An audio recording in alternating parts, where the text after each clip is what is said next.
entenderlo o es lento? Entiende la consigna pero es lento para ejecutarlo. ¿En dónde tú ves más el problema? ¿En la comprensión o en la ejecución? Ya. Entonces, podríamos poner, vamos a ponerlos como procesos, de entrada y salida de generación y ejecución. ¿Ya? ¿Qué más podemos encontrar dentro del salón de clase? En lo conductual entraría lo que es aquellos chicos que tienen exceso de energía. Entonces es imposible para ellos mantenerse en un puesto y poder ejecutar toda la actividad de principio a fin. Ya, vamos a poner como hiperactividad.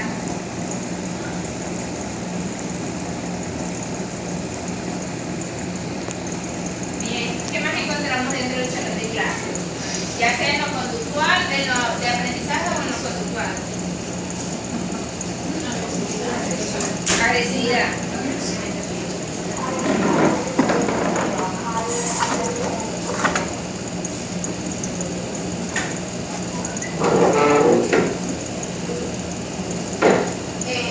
Inmadurez mental.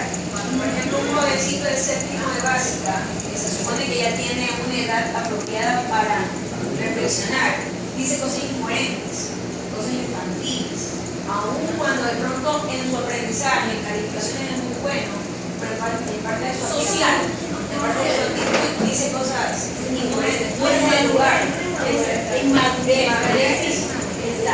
Y eso provoca una mala conducta, porque genera desorden en la clase. Bien. ¿Qué otros problemas encontramos dentro del salón de clases? Al momento de escribir, tiene muchos problemas en la motricidad fina, en la presión del lápiz y poder realizar los trazos de manera legible. Bien. ¿Otros problemas? Estos son los más comunes. La velocidad también para escribir. También está dentro de la motricidad fina. Sus bases son malas. ¿Qué cosa? Las bases de ellos académicas son malas. ¿En dónde la voy a poder encontrar? Hay unos niveles académicos en algunos niños no vienen con exceso de... Se debe suponer, por eso, que las bases no están organizadas.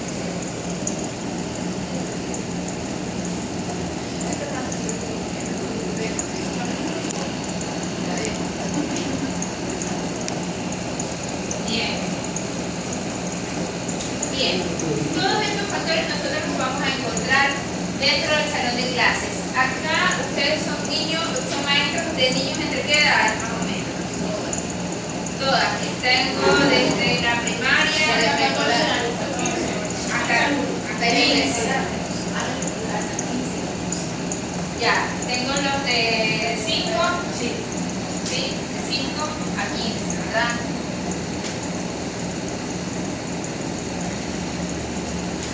La mayoría en dónde está.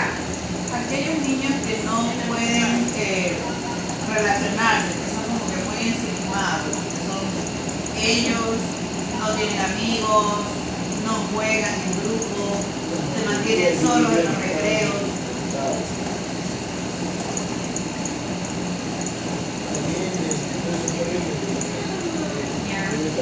El que se dedica a molestar todo el rato, a ser chistoso, a sus compañeros, a interrumpir.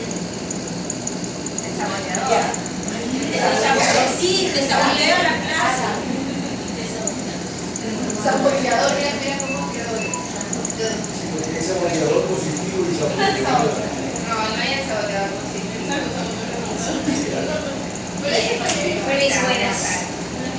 Bien. Entonces, vamos a trabajarlo por etapas, porque realmente trabajarlo, por ejemplo, los que son más fáciles de trabajar son todos los chicos que están entre los 5 a los 10 años. De los 5 a los 10 años es más fácil de trabajar. Es más fácil, es más complejo ya después de los 10 años en adelante. Ya a los 15 ya se complica más la cosa. Si nosotros ubicamos en las etapas del desarrollo, entonces acá todos los procesos dentro de los 5 o 10 años son reeducables.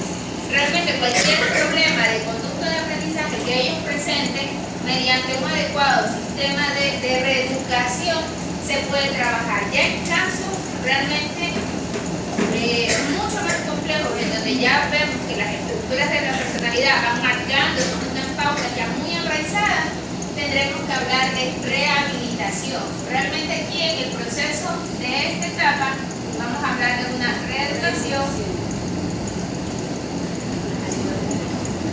y acá ya tendríamos que hablar de un proceso de rehabilitación. Nos van a marcar dos diferencias. ¿Y cuál es la diferencia básica en cada proceso? Que por ejemplo, un niño que tiene problemas de motricidad fina, si manejamos la pinza, es uno de los primeros pasos para lo que es la escritura. Pero si obviamente nosotros comenzamos a trabajar pinza a los 7 años, en donde esto debió trabajarse más o menos a los 5 años, nos va a costar cierto trabajo, pero no va a ser tan complicado como si esto lo guardáramos a los 11. Ya a los 11 años ya debemos diseñar otras estrategias que nos van a ayudar. En el caso de los problemas atencionales, la etapa propicia para ya trabajar en reeducación van a ser después de los 7 años, porque nosotros tenemos la corteza prefrontal, y el lóbulo frontal es el que se va a encargar de lo que es la concentración, la memorización, el razonamiento, la velocidad de procesamiento y... Falta ahí agregar lo del lenguaje. Falta agregar a aquellos que tienen problemas de dicción. ya. Vamos a ponerlo como problemas de lenguaje.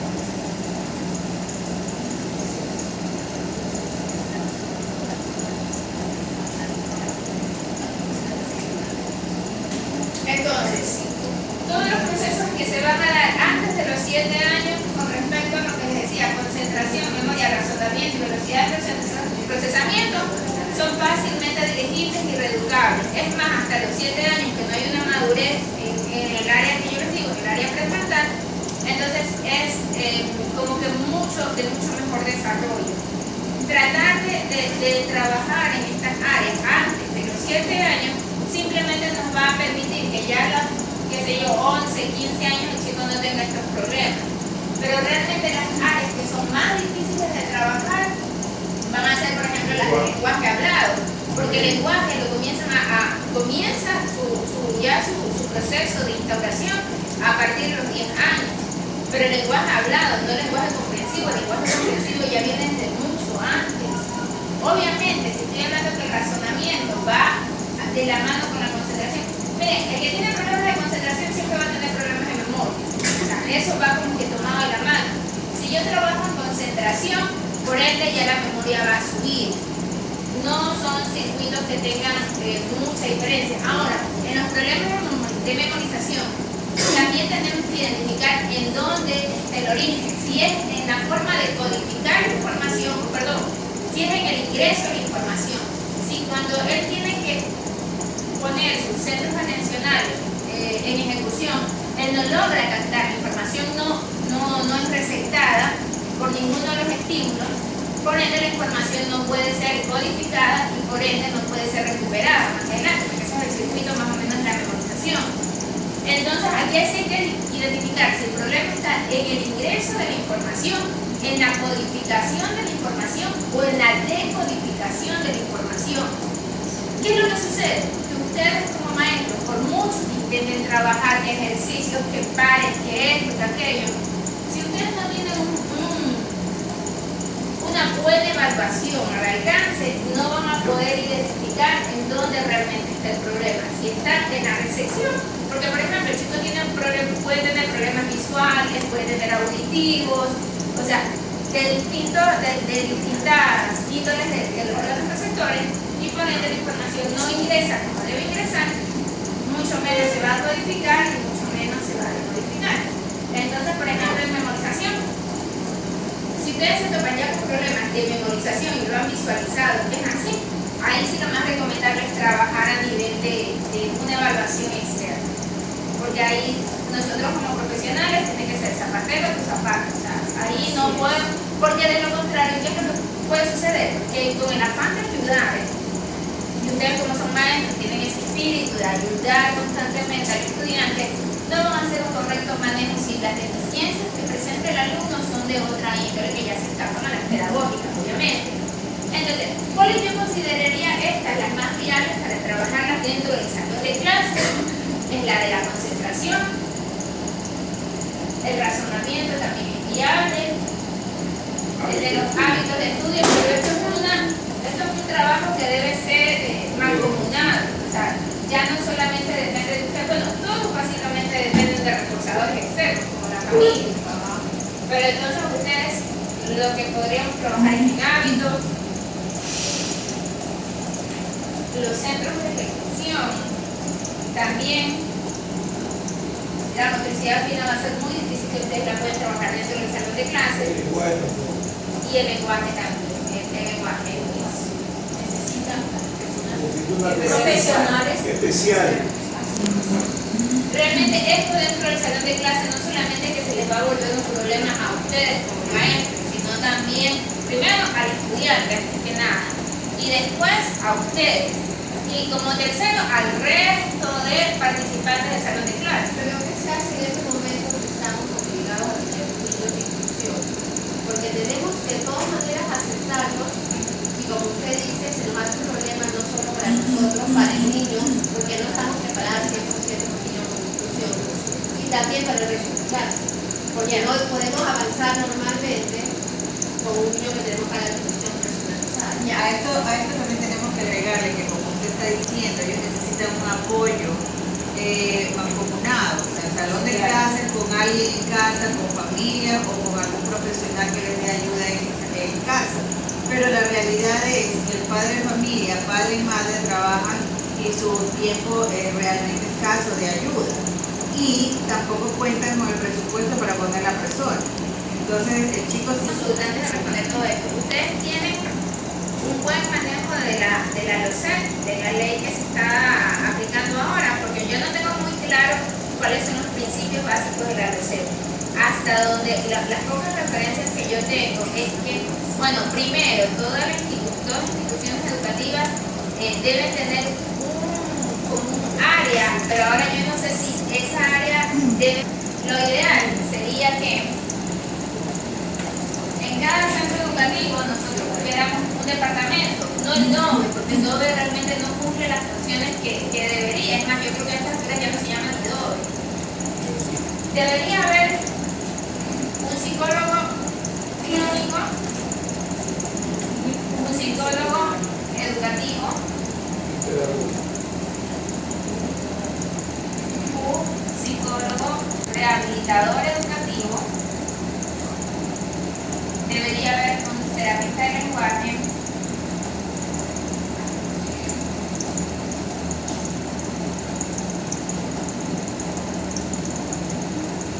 y un psicopedagogo.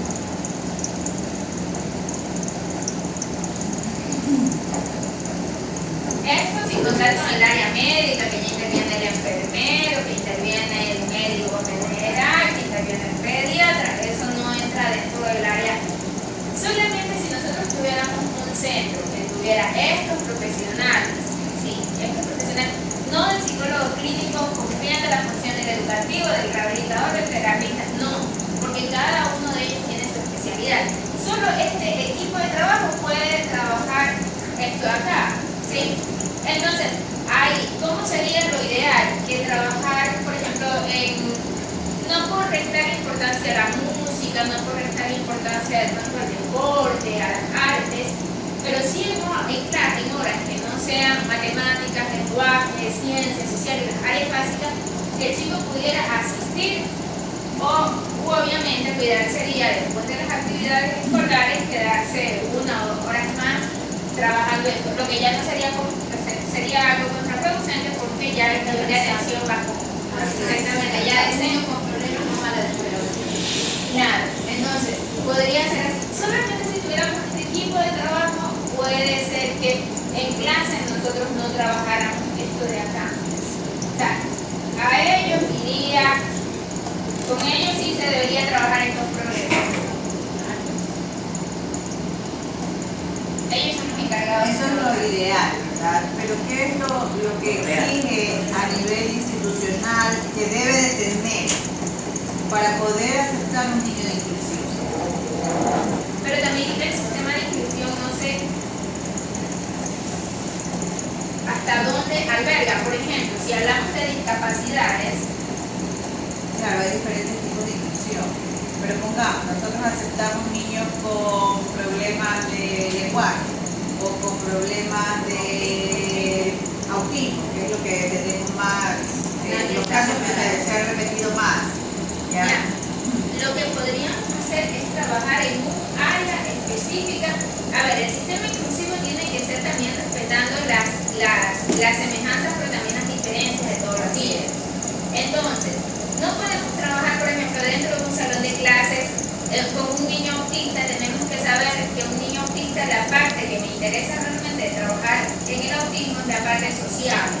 Entonces, tal vez buscaría integrarlo dentro de las horas sociales, como por ejemplo el recreo, el área de música, de arte, etc. Pero no puedo trabajar con un niño autista y sería hasta exigirle a un niño autista el hecho de trabajar dentro de un salón de clases, por ejemplo, en la hora de matemáticas, en donde sabemos que él no tiene una capacidad cognitiva para responder.